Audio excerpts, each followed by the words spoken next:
अस्सलाम वालेकुम guys, welcome channel, hope you are doing well. हमने जो है ना वो मुस्लिम पर्सनल लॉ को शुरू किया हुआ था। डावर को हम स्टडी कर रहे थे। ठीक है, आज का जो है हमारा टॉपिक भी मुस्लिम पर्सनल लॉ के रिगार्डिंग ही है।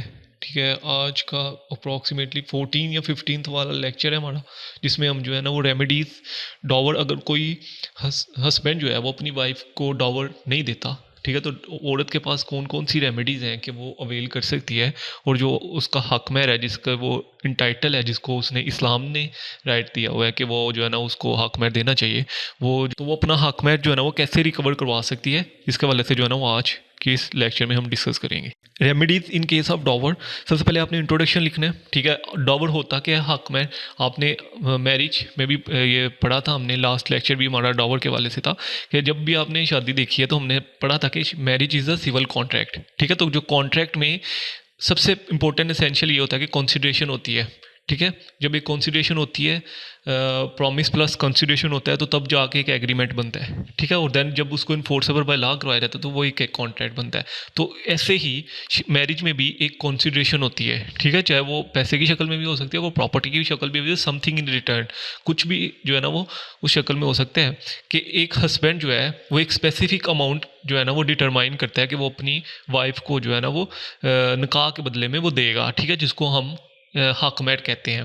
ठीक है, तो एक्चुअली में हकमैर के वाले से हम डिस्कस कर रहे थे, और आज की इस लेक्चर में हम ये डिस्कस करेंगे कि remedies in case of Dawar, के वाइफ के पास कौन कौन सी रेमेडीज़ हैं। ठीक, तो यहाँ पे ये भी सवाल आ सकता है कि वाइफ के पास कौन कौन सी रेमेडीज़ हैं अगर जो है ना वो हस्बैंड जो है वो हकमैर नहीं देता, तो वो सारी आज हम डिस्कस करेंगे। तो सबसे पहले तो ये चीज़ ये है कि वाइफ जो है वो इंटाइटल है हक महर लेने के लिए। ये चीज़ें हम प्रीवियस लेक्चर में भी पढ़ चुके थे, इस वजह से इनको हम डिटेल से डिस्कस नहीं करेंगे। ठीक है, हक महर बेसिकली यही है कि एक हस्बैंड जो है ना वो at the time of marriage एक स्पेसिफिक अमाउंट जो है ना वो अपनी वाइफ को के लिए जो है ना वो डिटरमाइन करता है। ठीक है, उसको जो है ना हम हक महर कहते हैं। वो हमने पढ़ा था कि स्पेसिफिक भी हो सकती है, अनस्पेसिफाइड भी हो सकती है। ठीक है, उसमें भी हमने फिर स्पेसिफिक की दो टाइप्स पढ़ी थी। ठीक है, रिवाइज हो रहा है ये चीज़ें। तो हज़रत अली का कॉल है कि there is no marriage without dower. जो शिया स्कूल ऑफ थॉट्स है ना, वो तो कहते हैं कि वाइड है मैरिज। ठीक है, अगर तो डावर हक में नहीं डिटरमाइन किया गया तो वाइड है। ठीक है, लेकिन जो सुन्नी स्कूल ऑफ थॉट्स है वो कहते हैं इरेगुलर है। ठीक है, अगर नहीं जो है ना वो डिटरमाइन किया गया तो उसको आप at any stage after the marriage जो है ना वो आप डिटरमाइन कर सकते हैं। ठीक है, लेकिन हक में कंपलसरी है, देना ही देना है। ठीक है, क्योंकि इस्लामिक प्रोविजन है, कुरान कहता है कि देना है, तो आपको पता ही है कि फिर विदाउट हक मैरिज जो है ना मैरिज जो है ना रेगुलर कंसीडर नहीं होती।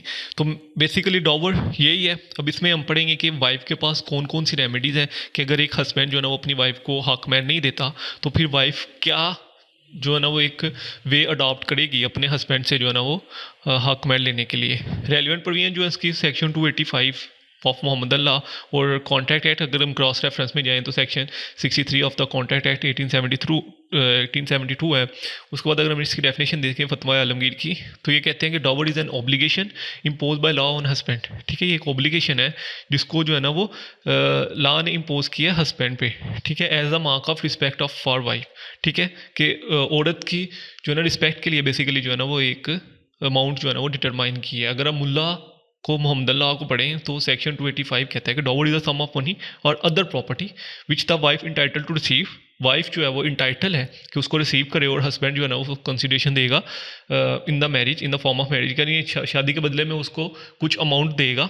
ठीक है, ये जो है ना वो मुल्ला मोहम्मद अल्लाह कहता है। अगर हम केस लॉ डेफिनेशन देखें तो केस लॉ की डेफिनेशन जो है वो ये कहते हैं dower is the basic right of women.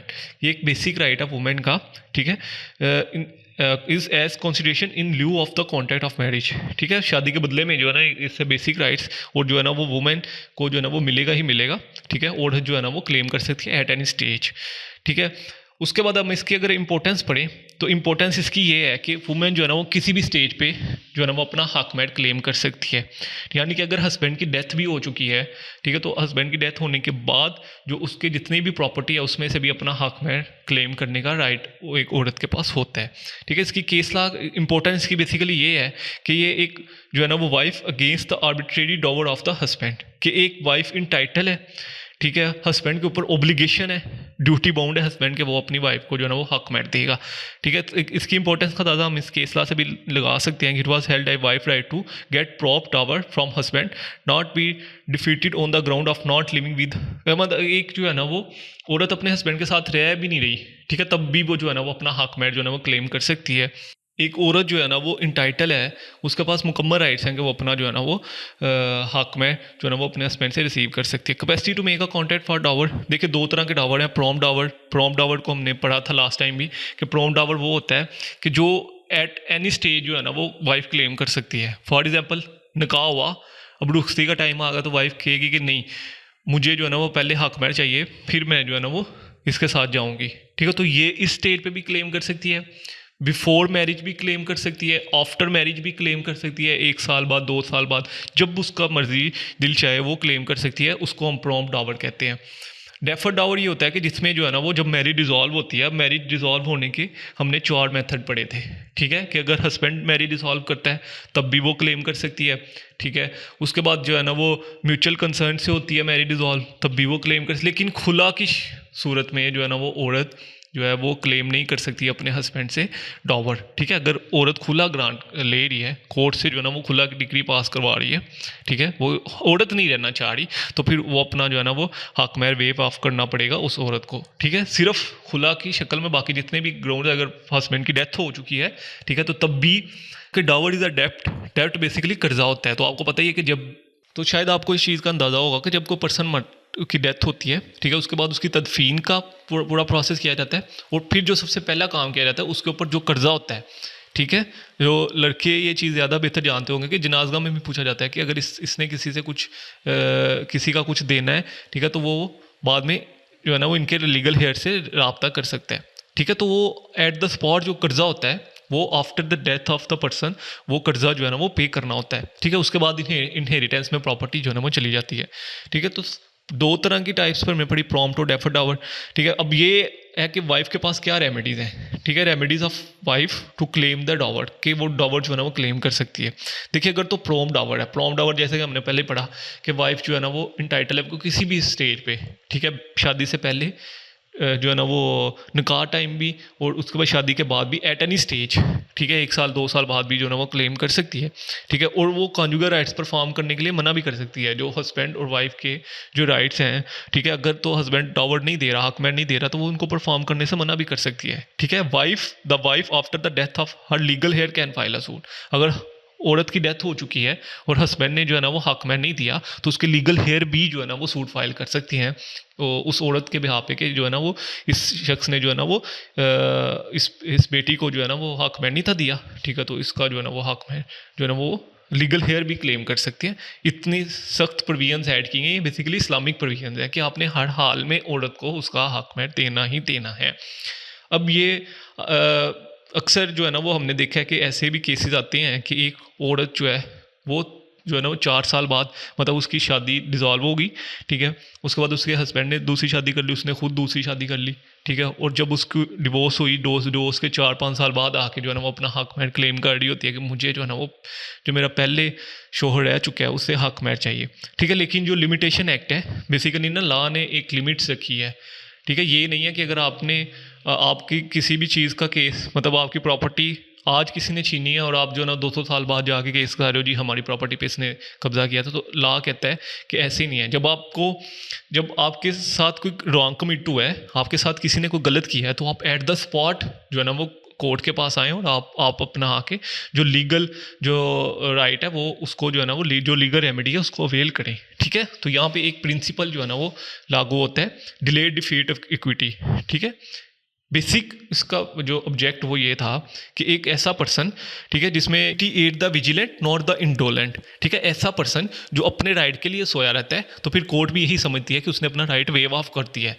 ठीक है, अब आप सोए रहे हो, अब एक औरत जो है वो 3 साल तक अपना हक महर क्लेम नहीं करती। फॉर एग्जांपल उसके हस्बैंड की डेथ हो गई, हस्बैंड की डेथ हो 3 साल गुजर चुके हैं, ठीक है, और उसने अपना हक महर क्लेम नहीं किया, तो फिर वो यही समझा जाएगा क्योंकि उसने जो है ना वो अपना हक महर वेव ऑफ कर दिया है। ठीक है, या एक ऐसी औरत जिसको जो है ना वो तलाक हुई हस्बैंड की तरफ से, ठीक है, तलाक को 3 साल गुजर गए हैं, तो 3 साल गुजरने के बाद वो औरत जो है ना वो यही समझा जाएगा कि उसने अपना हक महर वेव ऑफ कर दिया। तो रेजोल्यूशन ऑफ मैरिज के 3 साल के अंदर अंदर एक औरत जो है ना वो अपना हक मैर क्लेम करती है, ठीक है, for the death when the marriage war dissolve. यहाँ पे लिखा भी हुआ है 3 साल के अंदर अंदर, ठीक है, 3 साल के अंदर अंदर एक औरत जो है ना वो अपना हक मैर जो है ना वो क्लेम कर सकती है, ठीक है। ऐसे ही डेफर टावर ये होता है कि जब मैरिज डिसॉल्व हो गई, ठीक है, मैरिज डिसॉल्व हुई, मैरिज डिसॉल्व होने के 3 साल के अंदर अंदर जो है ना वो एक औरत जो है ना वो अपना हक मैर क्लेम कर सकती है। अब 3 साल कैसे काउंट होंगे, उसका इद्दत का टाइम पीरियड पूरा होगा, जैसे ही उसका इद्दत का टाइम पीरियड पूरा होगा तो उसके 3 साल जो है ना वो शुरू हो जाते हैं, ठीक है। फिर वो उन 3 सालों के अंदर अंदर जो है ना वो अपना हक मैर जो है ना वो क्लेम कर सकती है औरत जो है ना वो अपना हक मैर। तो उसके पास 3 ईयर का लिमिटेशन टाइम होता है, ठीक है। अगर 3 साल के अंदर अंदर उसने अपना हक मैर क्लेम नहीं किया तो फिर उसको जो है ना वो अपना एक लीगल राइट खो चुकी होती है, ठीक है। देखिए राइट्स तो उसका बनता है, लेकिन उसको फिर कोर्ट जो है ना वो राइट जो है ना वो ग्रांट नहीं करती, ठीक है। ये बेसिकली लिमिटेशन एक्ट में ये सारी चीज़ें जो है ना वो वहाँ पे बताया हुआ है कि कितनी टाइम पीरियड के अंदर अंदर आप जो है ना वो एक केस एक सूट जो है ना वो फाइल कर सकते हैं, ठीक है। तो अगर आपने नहीं किया तो आपने यही समझा जाएगा कि आपने अपना राइट वेव ऑफ कर दिया। उसके बाद इसका प्रोसीजर क्या है, फॉर एग्जांपल एक औरत ने अपना हक मैट क्लेम करना है और उसका हस्बैंड जो है ना वो उसको हक मैट नहीं दे रहा, तो वो क्या करेगी, वो फिर एक सूट फाइल करेगी फैमिली कोर्ट में, suit for recovery of tower, ठीक है। अब वो एक सूट फाइल करेगी, जब वो एक सूट फाइल करेगी फैमिली कोर्ट में तो अब फैमिली कोर्ट ये देखेगी कि जो मैरिज कॉन्ट्रैक्ट हुआ था, ठीक है, जो निकाहनामा है उसके ऊपर हक मैट कितना लिखा गया है। अगर तो निकाहनामा के ऊपर हक मैट नहीं लिखा गया, उसके बाद फिर कोर्ट डिटरमाइन करेगी हक मैट। वो फिर हमने ग्राउंड्स पढ़े थे कि वो फिर हस्बैंड की फाइनेंशियल पोजीशन देखी जाती है, उसके बाद जो लड़की के फादर हैं उनकी फाइनेंशियल पोजीशन देखी जाती है, ठीक है। लड़की कितनी खूबसूरत है, उसकी एजुकेशन कितनी है, ठीक है, कितनी पढ़ी लिखी है, कितने जो है ना वो मतलब कितने हुनर उसको आते हैं, ठीक है। तो ये सारी चीज़ें देखने के बाद जो है ना फिर कोर्ट डिटरमाइन करती है कि इस औरत को कितना हक मैट देना चाहिए। उसकी प्रीवियस जो है लड़की की जो फैमिली में रिसेंटली जिसका निकाह हुआ है उसमें कितना हक मैट डिसाइड किया गया था, लड़के की फैमिली में जो रिसेंटली निकाह हुआ है उसमें कितना हक मैट डिसाइड किया गया था। तो ये सारी चीज़ें देखने के बाद फिर कोर्ट डिटरमाइन करिए कि एक लड़का जो है, ठीक है, हस्बैंड जो है ना वो अपनी जो वाइफ जिसको वो डिवोर्स दे चुका है, ठीक है, उसको वो कितना जो है ना वो हक मैट देगा, ठीक है। तो ये बेसिकली जो है ना वो फिर कोर्ट डिसाइड करती है और जो है ना वो फैमिली कोर्ट में एक सूट फाइल करती है रिकवरी ऑफ टावर के वाले से, ठीक है। फिर जो है ना वो कोर्ट जो है ना वो डिटरमाइन करेगी और निकाहनामा के ऊपर लिखी है अमाउंट तो फिर वही अमाउंट दी जाएगी हस्बैंड की तरफ से, अगर नहीं लिखी तो फिर कोर्ट डिटरमाइन करेगी, ठीक है। यही बेसिकली जो है ना इस केस में भी wife has right to bring a suit in the court for recovery of dower amount. उसके बाद फाइनेंशियल गेन, ठीक है, it's a matter of financial, basically जो है ना हक मैट का प्रोसीजर इस वजह से रखा गया था कि एक औरत जो है जब उसका हस्बैंड की अगर डेथ हो गई है या उसको जो है ना वो तलाक हो गई है तो अपनी अगली वाली ज़िंदगी जो है वो उसको अच्छे से इंजॉय कर सके, जो उसका सोशल स्टेटस है, ठीक है, जो उसकी लाइफ है, ठीक है, जो अपना जो मेंटेनेंस है वो पूरी कर सके, ठीक है। इस वजह से बेसिकली जो है ना वो हक मैट का कॉन्सेप्ट रखा गया था। इसमें अगर हम 2 केस लास्ट पढ़ें तो ये PLD 1980 कराची हाई कोर्ट का ये केस है, पेज नंबर 477। ऐसे ही अगर हम PLJ 1980 लाहौर हाई कोर्ट का केस है, page number 491, the डॉवर therefore is a right which come into existence with the marriage contract. यहाँ पे लिखा है कि डॉवर का जो राइट है वो उसी टाइम एग्जिस्टेंस में आ जाता है जब मैरिज कॉन्ट्रैक्ट होता है, ठीक है।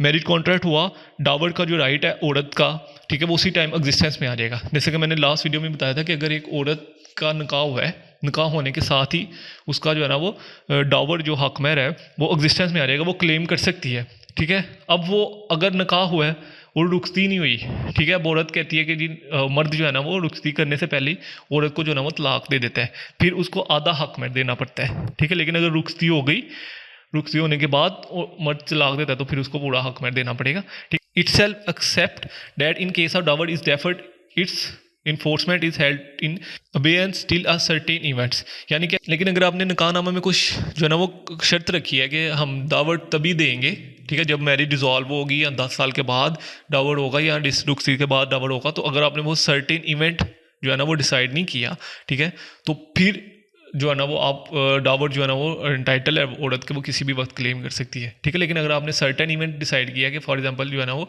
रेजोल्यूशन ऑफ मैरिज को डिसॉल्व करने के बाद, ठीक है, या डेथ ऑफ बाय हस्बैंड की डेथ होने के बाद कोई भी ऐसा इवेंट अक्कर होता है तो बता आते हैं तो आपने कंक्लूजन लिखने हैं, ठीक है, कि डावर जो है ना वो एक इस्लामिक राइट है जो कि वाइफ को दिया गया है, ठीक है, wife is entitled to receive her husband अपने हस्बैंड से जो ना वो रिसीव करने के लिए इंटाइटल है, और उसके पास जो रेमेडीज़ हैं वो यही है कि वो सूट फाइल कर सकती है for the recovery of tower.